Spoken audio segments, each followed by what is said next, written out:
Bacaan Injil dan Renungan 29 Oktober 2022 Hari Sabtu di Minggu Biasa ke-30. Bacaan dari Injil Lukas pasal 14 ayat 1 ayat 7 sampai 11. Pada suatu hari Sabat, Yesus datang ke rumah salah seorang pemimpin dari orang-orang Farisi untuk makan di situ. Semua yang hadir mengamat-amati dia dengan seksama. Karena Yesus melihat bahwa tamu-tamu berusaha menduduki tempat-tempat kehormatan, ia mengatakan perumpamaan ini kepada mereka. Kalau seorang mengundang engkau ke pesta perkawinan, janganlah duduk di tempat kehormatan, sebab mungkin orang itu telah mengundang seorang yang lebih terhormat daripadamu, supaya orang itu yang mengundang engkau dan dia jangan datang dan berkata kepadamu, berilah tempat ini kepada orang itu. Lalu engkau dengan malu harus pergi duduk di tempat yang paling rendah. Tetapi apabila engkau diundang, pergilah duduk di tempat yang paling rendah. Mungkin tuan rumah akan datang dan berkata kepadamu, sahabat, silakan duduk di depan. Dan dengan demikian, engkau akan menerima hormat di depan mata semua tamu yang lain.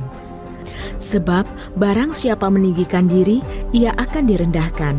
Dan barang siapa merendahkan diri, ia akan ditinggikan. Demikianlah sabda Tuhan.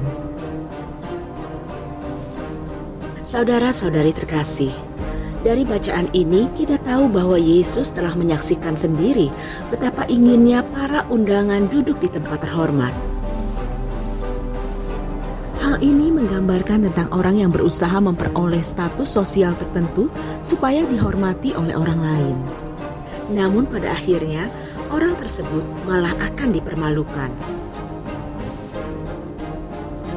Melalui perumpamaan ini, Yesus mengajarkan kita untuk hidup dengan rendah hati, sebab itulah kesempurnaan hidup yang sejati. Kesombongan justru berbahaya. Sebab kesombongan adalah ibu dari segala dosa. Sebab kesombongan akan membawa seseorang ke dalam dosa lain. Apabila kita mau jujur terhadap kelemahan dan kekurangan kita, kita akan mampu sepenuhnya bergantung kepada Tuhan. Kerendahan hati juga membantu pemurnian hati kita. Semoga Anda dan saya tidak akan pernah terjebak ke dalam kesombongan karena menghendaki pengakuan dari sesama. Semoga Tuhan memberkati kita. Marilah kita berdoa.